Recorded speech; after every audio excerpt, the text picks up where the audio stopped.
Nicola Mazzanti, we're here at the Summer Arts Camp, University of California Summer Arts Camp program. It's a 4-week program, and I've had the great privilege to work with you again on premiering a new work, the Adagio-Toccata for 2 piccolos and piano. You're playing piccolo number 1. Tell us about the work. At the beginning, I said to myself, oh, this is a very strange piece. Very strange piece with it was difficult for me to understand the musical sense. And after a while, I discovered a great energy, primitive energy in this piece.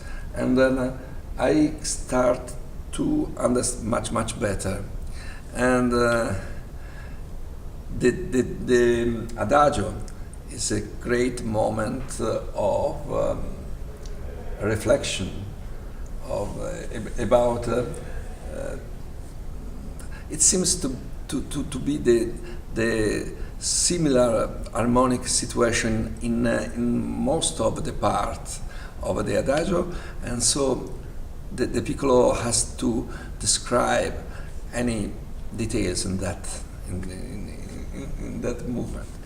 In the second part, the toccata, the energy exploded, and he has a great, quite a great competition between the 2 piccolos and the piano too.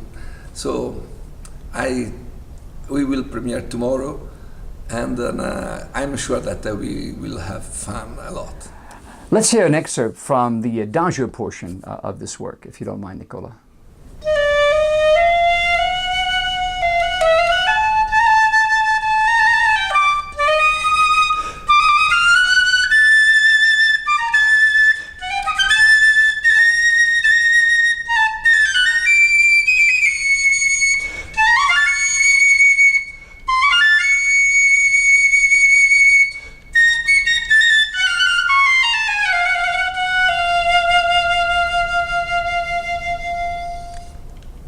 I love the evocative sounds that you get out of the instrument, the primitivo, the primitive nature of the instrument. How about an excerpt from the toccata?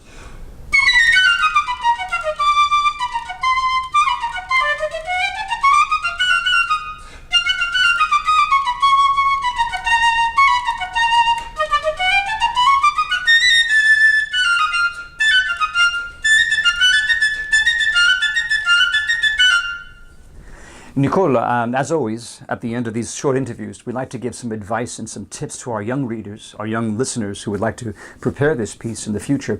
What advice would you give them? It's a very difficult work.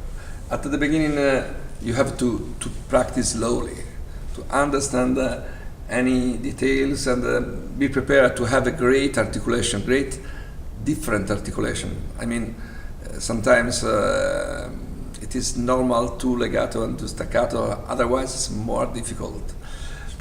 Another thing, I think that you have to have a very wide dynamics.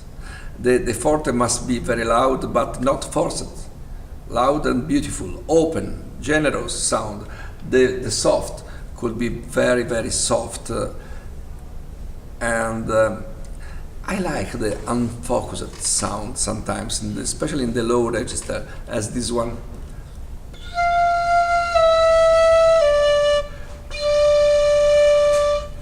Oh, the sound is very evocative for me.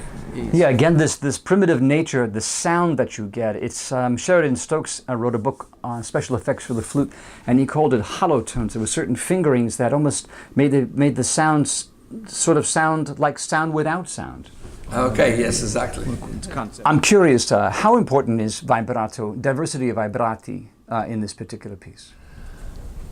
The vibrato, sometimes you must vibrate very large, very romantic.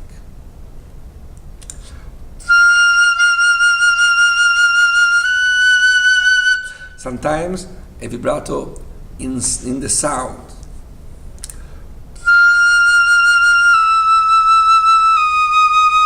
And sometimes without vibrato.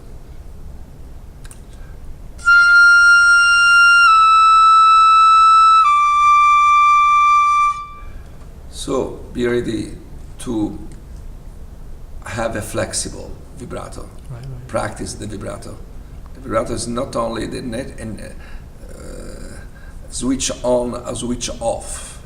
It is you must have a different kind of vibratos. Practice it.